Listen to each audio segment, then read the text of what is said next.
এখন চলে আসছি এই শাহ সাহেব বাড়ি। বর্তমানে এটা চিনি মিয়া শাহ সাহেব বাড়ি নামে পরিচিত।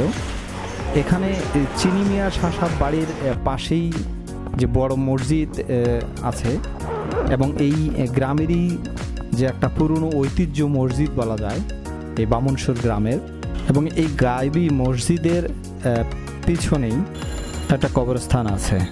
এবং এখানে যে এই শাহ সাহেব বাড়ির যে পীর আগমন ঘটেছিল বংশধররা আছে, এবং এই মসজিদ যে ছিল, যে মসজিদটা গায়বীভাবে উঠছিল, এই মসজিদটাও এখন নেই।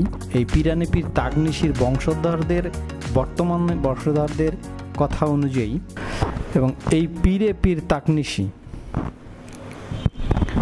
প্রথম আগমন পীরে পীর তাগনিশি, এনার বংশধররাই এখানে পীর হিসাবে ছিল এই অঞ্চলের।